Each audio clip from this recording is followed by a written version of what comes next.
Thanks for joining us. During this special correspondence edition of Off the Record, we'll look at the race for president in our state, and it is tied. Efforts to disclose money in 401c accounts appears to be on life support, and an update on the U.S. Senate race. Around the OTR table, Chuck Stokes, Samantha Shriver, Jordan Hermany, and Bill Ballinger. Sit in with us as we get the inside out. Off the Record. Production of Off the Record is made possible in part by Martin Waymeyer, a full-service strategic communications agency, partnering with clients through public relations, digital marketing, and public policy engagement. Learn more at martinwaymeyer.com. And now, this edition of Off the Record with Tim Skubic. Thank you very much. Welcome to Studio C on this Friday morning, and lots going on. A new poll is out that the presidential race in Michigan is a statistical dead heat. It doesn't get any closer than this. 45% Mr. Trump, 44% Mr. Biden, 11% on the fence, which means in 4 of the most critical swing states, this race could go either way. The two are basically tied. One of the X factors in this too close to call contest is the third-party candidates, including Robert Kennedy Jr., who gets 5% in Michigan. And when you factor that in, the race between the top 2 contenders still a statistical tie. The most important issue for voters is the economy. Republicans think they're ahead on that front. Democrats believe their stance, however, on saving the democracy favors them. But that finishes a distant second to the economy. With labor voters, another tie. And Mr. Trump holds a 9-point lead with the all-important independent voters. Another X factor, the hush money trial in New York. 50% of the electorate say the trial is appropriate. 43% conclude it's a witch hunt. But if Mr. Trump is convicted, 32% in Michigan would be more likely to vote for him. Only 29% would be less likely, and 39% say it doesn't make any difference. One element also at play, 2 critical issues on 2 different fronts with 2 different results. If we continue to see issues at the southern border and Republicans really message on that, that could, further hurt Biden. However, if you see more and more of some of these states like Florida, Arizona pass these very stringent abortion bans in their states, that could end up helping the president as well. When undecided voters were pressed to make a decision, Mr. Trump opens up a 4-point lead, which is just 1 point higher than the margin of error. So somebody tell me, Samantha, why this race in Michigan is tied. I think the number, and I like that. I don't want to anatomize. Well, I am anatomizing all the different dynamics at play here, but I think the number that really sticks out to me when we watch that video is how nearly 40% of voters said that regardless of if Trump is found guilty, amid this kind of series of court trials, et cetera, they said it wouldn't really impact their decision. So my question after watching that clip is, have minds already been made up?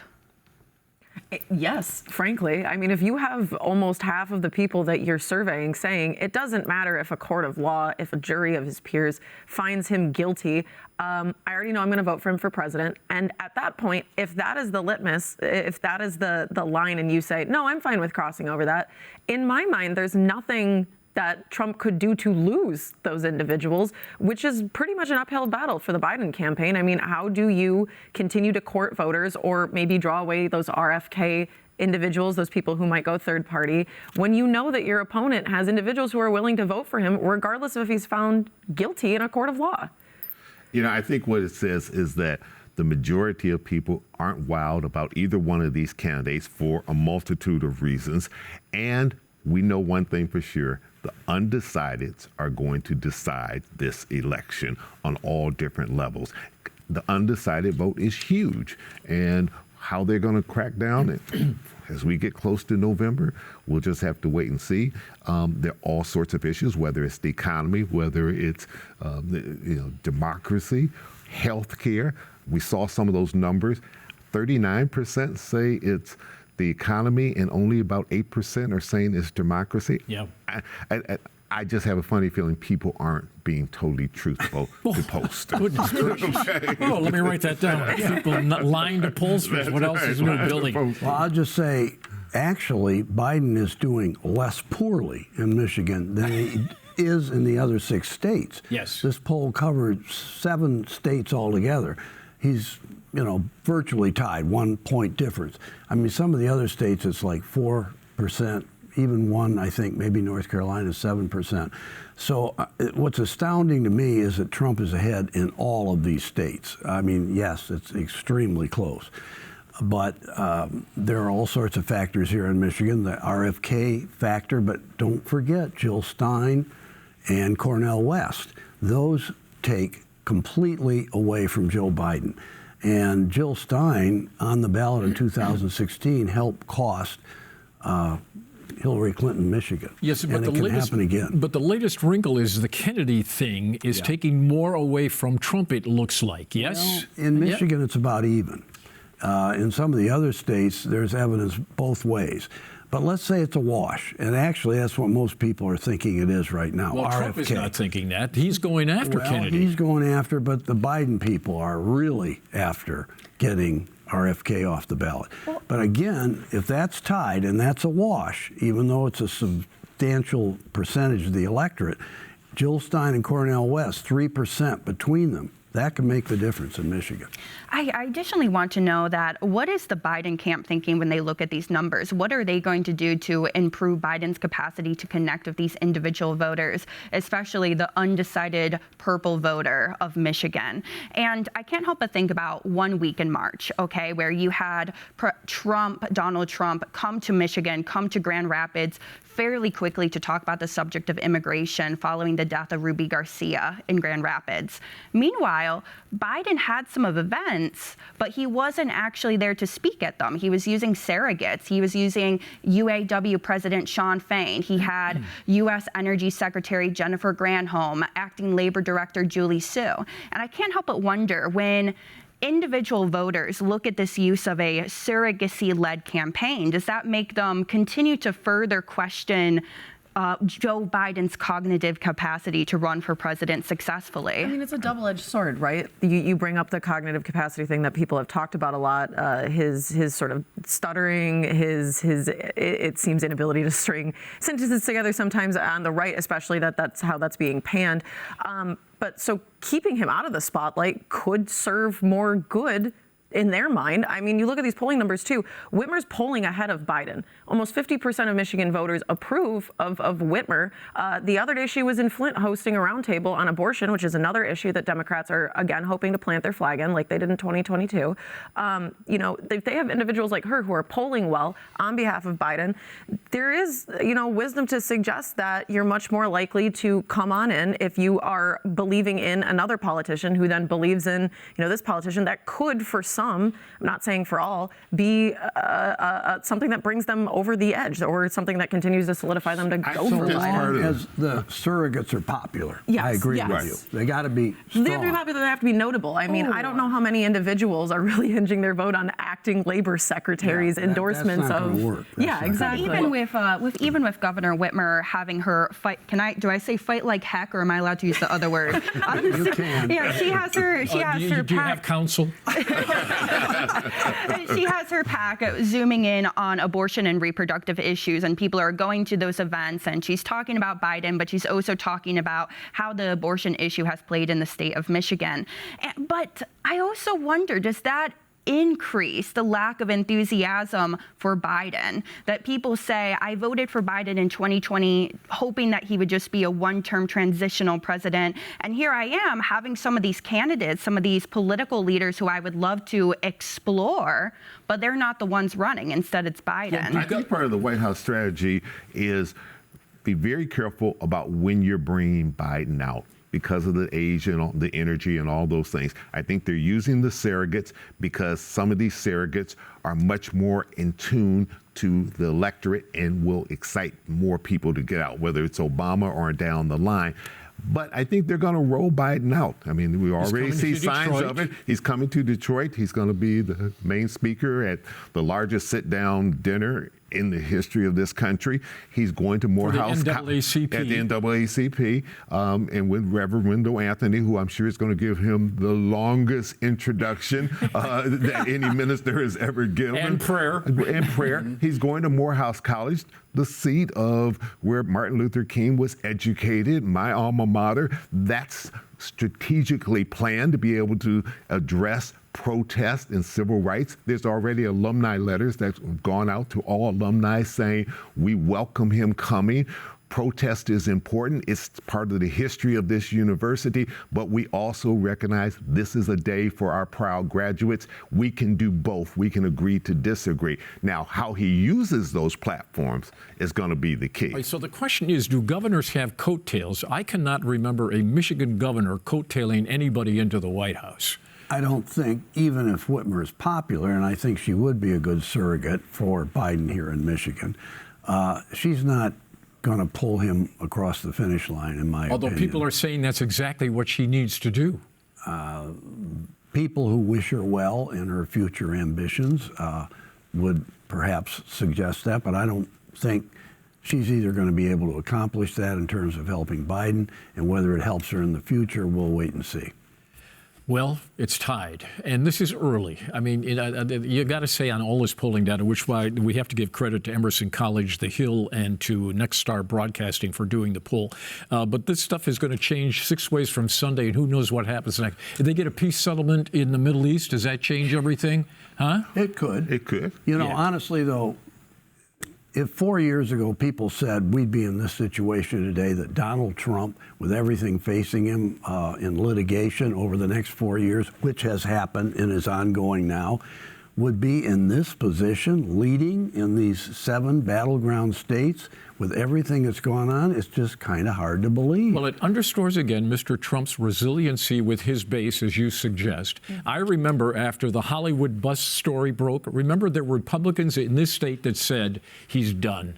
He's absolutely toast. Yeah. This race is over. That has been proven wrong over and over and over again. Look at the statistics that just came out in the poll, where there was actually a slightly higher plurality, wasn't there? If he's convicted, They'll vote for him. They'll vote for him more than the people would say, I'm less likely. That's amazing. I feel like amazing. I must be fairly transparent that I'm a bit embarrassed because I have gone on this show before and I have said I feel like Donald Trump is done with endorsements, done with goodies. He's just focused on himself. Who did he endorse this year that was a huge factor in that primary race? He endorsed Mike Rogers for U.S. Senate. And we're going to get to that in a moment. But first, stay tuned, boys and girls. There was a good bit of angst around this table about the governor allegedly going to cut the Auditor General by 38%. Right? People, oh, my God, the sky is falling. Matt Hall is in conniption fits, okay? Well, turns out it's probably not going to happen. Let's take a look. Auditor General was hired by state lawmakers to bird dog the spending of Michigan governors. And recently, the House Republican leader Matt Hall raised a stink when it was reported that the governor released her new budget for the Auditor General with a 38% cut to the Auditor General's office. The Auditor General argued the cut would undercut his ability to bird dog this governor's spending. Well, the governor's office reported it never intended to cut the budget, and now, in fact, 6 News has learned apparently that will not happen based on this new budget information. The Democratic Senate Chair John Cherry, who helped set the Auditor General's budget, has inserted a 5% increase for the agency and not a 38% cut. On another matter, in the aftermath of the Flint water crisis, State Attorney General Dana Nessel charged both Governor Rick Snyder and his right-hand man Rich Baird with crimes associated with their conduct in that crisis. They pleaded not guilty. All of the charges have now been dismissed. But now comes Mr. Baird, who has filed a notice of intent to sue the Attorney General, the current governor, and the Wayne County prosecutor for alleged malicious prosecution to the tune of $1 million. In this exit interview in 2019, Mr. Baird did concede that given a chance to do some things differently, he would not have trusted the information they were getting from state officials. I was too naive to actually understand. The best thing that we could have done back at that time is go to some independent entity and say, advise us on what the hell is happening here. All right, we'll get to Mr. Baird in a second, but let's take your reaction to this Auditor General story, Mr. Ballinger. Finally, justice is done. I mean, the Auditor General... She was never going to cut the thing. Well, she's got a lot of pushback, I think, from a lot of people, not just Republicans. And, you know, the Auditor General, as we pointed out a couple of weeks ago, was once an independently elected official until the present Constitution.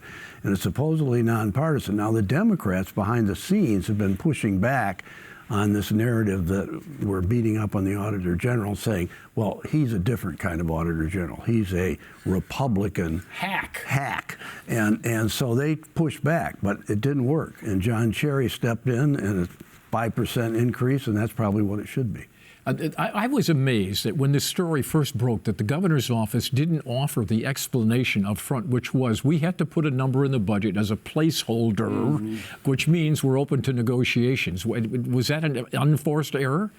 I think one thing that is worth mentioning amid all of this is that even during a Democratic trifecta in Lansing, there still is utilization of the Office of the Auditor General, not just Republicans sending letters over to them, but Democrats utilize it. They look into their reports while making policy decisions. So as to why the governor did not provide a quicker explanation, I can't help but feel like there are a lot of various items in this executive budget recommendation and now coming forward with the legislative budget recommendations that are just fairly weedy. And I have no idea what the final product is going to look like once they actually get into that negotiation room. Remember, the Auditor General is appointed by the legislature, not the governor. Right. So one appointed statewide official by the legislature. So it's a big deal with the legislature. And I think they got their backs up a little bit and said, look, you know, this is our guy we picked, and let him do the job. I know that they are the Whitmer's office is saying that they never intended to cut, and I don't ever think that the Auditor General's budget was going to sincerely get cut when everything was said and done over the finish line. The optics on that were rotten. But yeah, I still don't understand. You know, when I talked to the Auditor General, I asked for the last 10 years of budgetary numbers, and the number that Whitmer floated in her initial executive budget would have cut it to beneath 2015 levels of funding. Why do that? I'm not quite certain. If you want to start a conversation, I don't know if the right way to do it is to throw a grenade into the middle of it, but that's kind of what happened. We saw the pushback, and it's going to get funded. This is all sort of going to be water under the bridge in the end.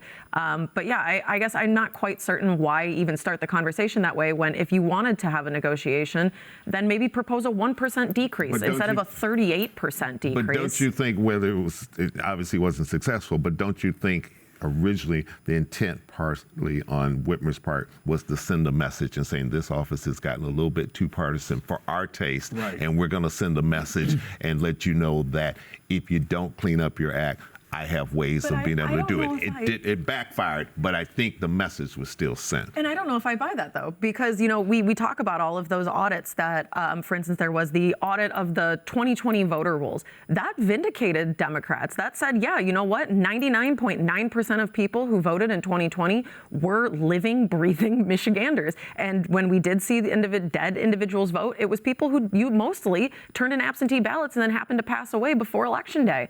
They got maybe counted. I actually am not remembering the totality of that audit, but you know, there's that one. There's the nursing home audit that found that there was no attempt by the administration to like cover up or hide these nursing home deaths, and you know, for COVID, yes. And so that. I guess I'm not certain why Democrats are trying to make this a fight when many of these audits, if we'd spent more than 30 seconds worth of a talking point to look at, they do back up a lot of what Democrats have been saying. Mm-hmm. And if we expand this scope to look at the budget making process overall, I mean, this coming week, we're going to see the Senate and the House chambers really ramp up their votes on these budget recommendations that they designed, which is essentially Democratic leadership in these individual chambers saying, look, Governor, you had your executive recommendation, but this is what we want, and this is what we're willing to fight for. For example, Senate Democrats, they want $150 million to go toward housing, affordable housing programs. There's an emphasis on childcare, feeling that the governor's Miley budget recommendation didn't have enough of a focus on infants to 3-year-olds, and they want some childcare stabilization grants. There's an ongoing conversation of we want more money to explore public transit possibilities in our state. Progressives are going nuts over that. They want to really want to get on that train. They really do. Take a sip of your water every time someone talks about public transit. But I mean, I think there is I think higher education is going to be a huge budget to look out for. What's going to be the future of the Michigan Achievement Scholarship, as the governor has an ambition to someday see a universal community college system. There's a lot of different moving parts that we're going to see the battle begin on. Let's turn to the Baird story. Were you surprised? He didn't say, I'm going to sue her. He'd like to sit down with Ms. Nessel and get his $800,000 back that it cost him an attorney fees. It's a way of getting to negotiations, and they may very well settle it in negotiations, and they never really get into the full legal system. Do you think Nessel, for a moment, is going to sit down with Baird's attorney? I don't think she's going to want to. If she gets enough pressure and figures out that may be the better way to go, then she might do that. But it may very well get into the legal system. And he may have some grounds for this. You know, the Supreme Court threw it out and said, look, this one-man jury was not legal process. And he's now saying, you violated my due process. You caused me problems financially. You caused emotional stress. He's going to try to make hay out of this for $2 million is what he's threatening here. What's the threshold for proving malicious prosecution? Do we put Dana Nessel on the stand and say, did you want to get the governor? That would be an interesting question, wouldn't it? Yes. I mean, I think it was a very high threshold to prove that. And remember, Baird wasn't exonerated. I mean, it was just that the Supreme Court threw the whole kit and caboodle out on the one-man jury basis. I don't think that you're going to have negotiations between Nessel and Baird at any point. Well, then he's going to sue her. And by the way, he's not going to sue the governor. He put the governor in just to get her attention. Right. Well, he's mad as hell, and he's not going to take it anymore. Apparently not. Absolutely. Yeah. All right, let's move on to the U.S. Senate race. We have the polling data out. This is Republican primary. 54% of the people are undecided, an incredible number, or not so incredible given the point where we are. I would argue not so incredible. I do think it is mildly funny considering that there are 2 former congressmen running for Senate, and Rogers is the more well-known individual, which is slightly funny because Justin Amash, who represented the 3rd district in Congress until recently, he is the more recent congressman, and I believe he only polled at about 8% recognition. So, yeah, I mean, it just kind of underscores the fact that Republicans are playing catch-up here. Obviously, they had to tangle with the Karamo administration of the state Republican Party that did not do many favors towards recruiting candidates, getting our ducks in a row for running for things like Senate or various state houses, U.S. House districts. So, it's an uphill battle, but if there's anybody who could potentially do it out of that cohort of Republicans, I do think it's Rogers who would be able to overcome that lack of recognition. I mean, he does already have a tenure, a track record that he can point to that some of the others in the race, for instance, maybe like Sandy Pensler, cannot. He has money. And most importantly, he has that coveted Trump endorsement, which is, I somewhat read between the lines when Peter Meijer dropped out of the U.S. Senate race very shortly after filing all of his signatures, that's kind of what it's going to take to win. Rogers being that middling candidate that has the Trump endorsement, but also can say, well, I've done some things that the former president may not be as enthused about, so I can walk that middle road for you Republican voters who may not be as enthused about a Trump-endorsed candidate. All that said, in the poll, I mean, it's virtually tied. Margin of error. You're talking about Biden-Trump, it was 42-40. Slotkin over Rogers in the general election in that matchup. People are not focused on this Senate race yet. Number one, there are a zillion candidates going into the primary. Some of them got weeded out because they couldn't get all the signatures in. We still have a lot of candidates in the race, and I think until they get past that primary and it becomes a 2-person race and the ads start flying on our airwaves every 5 seconds, then people will start to focus in on this race and the candidates. This seat is as pivotal to control of the U.S. Senate as it may be. Believe me, there's going to be outside money coming into this, and you're going to see Rogers' name ID shoot from 30% up to 99%. So everybody's going to be known on both sides, Republican and Slotkin, by November. But you're right, Chuck, we got a long way to go. And the Trump endorsement, it was a blessing in the primary. It might be a curse coming into the general, because you can bet that Slotkin is going to tie Donald Trump and Rogers at the hip. For the hardcore Trump base, that's going to be good. for those independents in there, that may be the thing that tips them over and say, I'm going for But Rogers Slotkin is instead. going to tie Slotkin to Biden. Absolutely. He's not exactly popular. Well, that's true. That's very true. Talking about something that was popular, as let's just do a quick afterglow on the NFL thing down in Detroit. It was a blockbuster. Wow. It was. Amazing. It was great for the city. Absolutely national attention. All eyes were on it. It showed that 775,000 people in Honolulu Blue could come out there. It was peaceful. The security was superb. All these agencies worked together, and it was people who maybe had a bad impression about Detroit seeing a different Detroit. Well, what they brought to Detroit was the last story they remembered was bankruptcy. That's right. Exactly. Right? Bankruptcy. And they saw This- skyscrapers, they saw clean streets, they saw a Detroit that we're all very, very proud of. And you can bet that there are going to be other big events coming in as a result of that, because they remade what the NFL draft is all about and set the new gold standard. Well, you can't buy that kind of commercial coverage. Right? Do you think the more than 50% of people not thinking about the U.S. Senate race were there? Because obviously you had the governor make an appearance, you had Mike Duggan announcing the mayor of Detroit. I'm a little bit curious, were there any U.S. Senate candidates there? On that ominous note, Sam, thank you, everybody. Have a good weekend. We'll see you right here for more Off the Record next week. Production of Off the Record is made possible in part by Martin Waymeyer, a full-service strategic communications agency, partnering with clients through public relations, digital marketing, and public policy engagement. Learn more at martinwaymeyer.com. For more Off the Record, visit WKAR.org. Michigan Public Television stations have contributed to the production costs of Off the Record.